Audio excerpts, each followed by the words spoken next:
And we're live.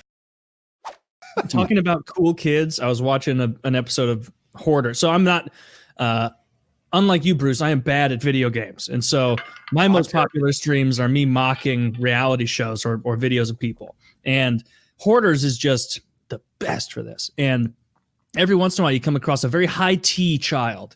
And there was this kid that was living with his fucking nutless ass British guy dad and this horrible woman of a mother hoarding.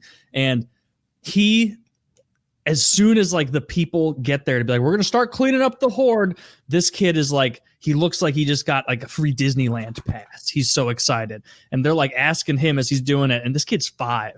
They're like, what do you think, Tom? Or what do you think, Matt? You think this is good to go? And this kid will be like, no, honestly, all of this is useless. It can all go. And he's like, just straight up, he's sprinting in and out, throwing everything away. You're like, you're rooting for the kid. And this is the kid that the mom was so terrible. She was like, they have room to play, and it showed a patch about as big around as my arms are, and these 2 kids sitting there next to like cat shit and refuse, playing with terrible toys. And the mom's like, I didn't think at any point that they were in danger. And it's like, the government's telling you right now they're in danger and they're going to steal them from you.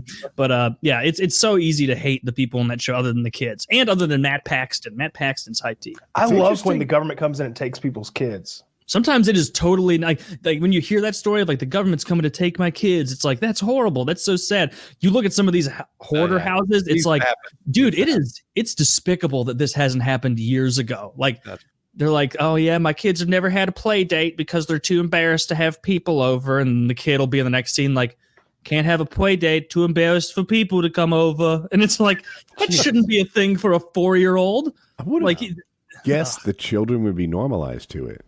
Like, that's surprising to me. I'm sorry? In a way they are, but also they still go, like, they're kids. They go to each other's, like their friends' houses for play dates or whatever. And so they see regular homes and they're like, oh, there wasn't a single dead cat at the Johnsons. Meanwhile, we're flush with dead cats. Invest in dead cats if you flush. Those people are just the worst. But and I got more diverse with it. For the longest time, I was like, this is just a white people thing. Quite a few black families hoarding on there too. I've found the remaining holdout. 0 Asians, not a one that I can find. You know what I think?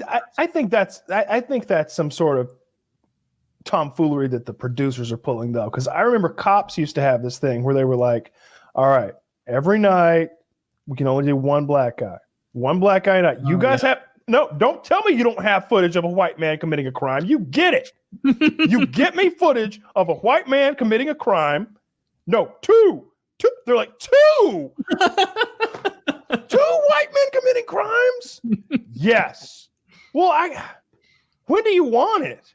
Well, next month. Oh, God. It can't be that hard to find cities. White people committing crimes. Yeah, you know where you go? Flagging crimes himself. You go to Goldman Sachs. Go to Goldman Sachs. They're committing crimes all over in that place. Well, see, that's the thing. They need cops crime. They need the kind of crime that like the regular old patrolman who's riding around at night is going to get called to. Yeah, and usually it's domestics, right? All right, it's Florida domestics then. And stuff. Yeah, it's hard. That was one of the most popular shows in prison. Not Cops, but Live PD. Like, we loved Live PD because we'd strategize about what the guy should be doing. He's doing it all wrong. Yeah, maybe so, but he's outside and you're not. Jail. Why is he letting him in? Oh, he was on his way in. What are you letting him in his house for? You don't let him in. He doesn't have a warrant. Oh, now they're in the attic. Well, that's never where he happens. keeps it. You're sitting there watching. He's like, dude, shut up. This is my episode. And this part right here, little movie magic, they actually did that after the fact. It's like it's really interesting, Pedro.